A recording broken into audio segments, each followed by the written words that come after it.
पता हो या ना हो, लेकिन कुछ बेसिक चीजों के बारे में जानकारी तो होनी ही चाहिए, क्योंकि आज का टाइम है टेक्नोलॉजी का टाइम। इसी ही एक वर्ड के बारे में जिसका नाम है रैम। जी हाँ, RAM।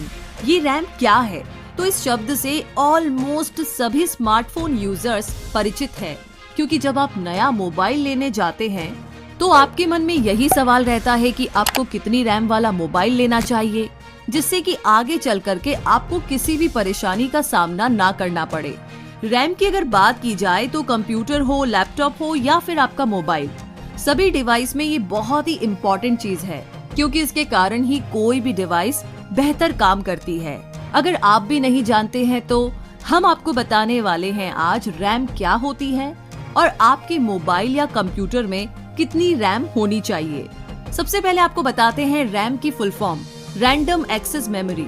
इसकी फुल फॉर्म से तो इसके बारे में कुछ खास नहीं पता चल रहा है, तो आइए इसे एक सिंपल एग्जाम्पल के जरिए समझने की कोशिश करते हैं। मान लीजिए कि आप किसी ऑफिस में बैठे हैं और आपको काम करने के लिए एक फाइल चाहिए होगी और फाइल किसी दूसरे कमरे में रखी हुई है। तो जब भी आपको काम करना होगा तो आप दूसरे कमरे में जाएंगे और इस फाइल को ले आएंगे और डेस्क पर रख करके उस फाइल पर काम करने लग जाएंगे।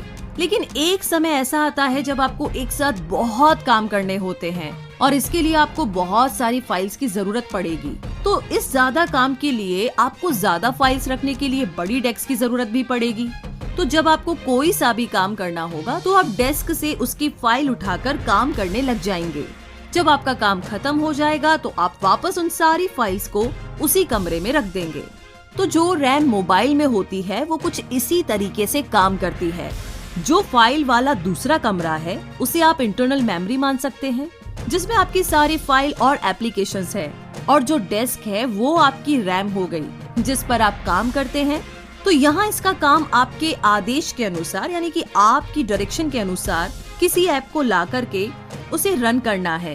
क्योंकि किसी भी ऐप को ओपन होने में कुछ सेकंड्स का टाइम लगता है, और ये इसलिए होता है क्योंकि रैम की स्पीड बहुत फास्ट होती है। तो यहाँ इसका काम आपके इंस्ट्रक्शन के अकॉर्डिंग किसी भी एप्लीकेशन को ला करके उसे रन करना है। क्योंकि किसी भी ऐप को ओपन होने में कुछ सेकंड्स का टाइम लगता है, ये इसलिए होता है क्योंकि रैम की स्पीड बहुत फास्ट होती है।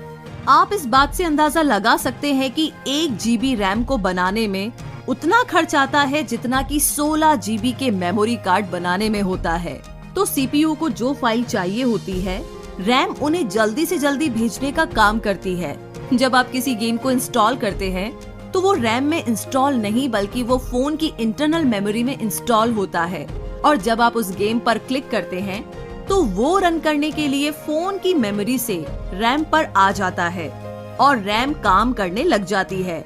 इस बीच में CPU और रैम के बीच बहुत तेजी से इंफॉर्मेशन का आदान प्रदान होता है। लेकिन जब आपके कंप्यूटर या मोबाइल की रैम कम होती है और आप कई बड़ी एप्लीकेशन खोल के रन कर रहे होते हैं, तो इस सिचुएशन में मोबाइल या कंप्यूटर हैंग होने लगता है।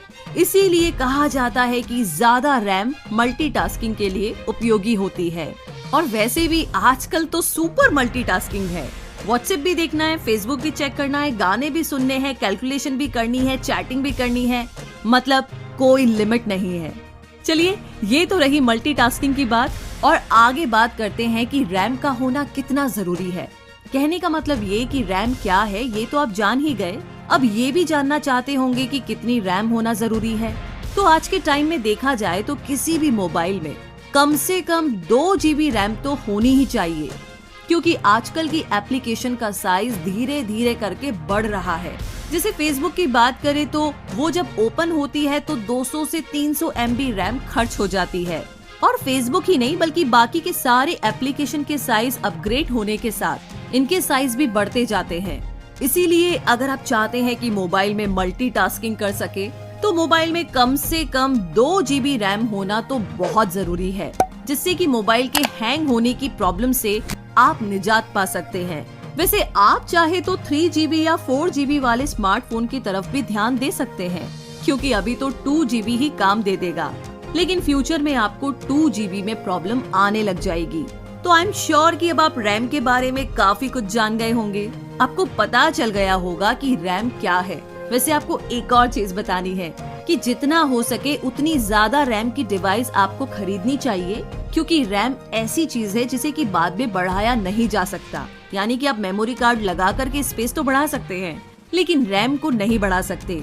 हालांकि कंप्यूटर में रैम बढ़ाने का ऑप्शन होता है, लेकिन मोबाइल में ये ऑप्शन नहीं मिलता है, क्योंकि कुछ ऐसी एप्लीकेशंस है जो कि रूट होने के बाद फोन की मेमोरी को रैम में बदल देती है। लेकिन इससे कुछ ज्यादा फायदा नहीं होता, बल्कि मोबाइल पहले से और भी ज्यादा स्लो हो जाता है। तो आई होप कि आज इस छोटे से वर्ड रैम के बारे में आपको सारी जानकारी मिली होगी। इवन अभी आपको कॉन्फिडेंस होगा कि जब भी आप नेक्स्ट टाइम मोबाइल परचेज करेंगे या कोई भी डिवाइस परचेज करेंगे तो रैम के बारे में आप अच्छे से बात कर सकते हैं और किसी को भी इस बारे में बता सकते हैं।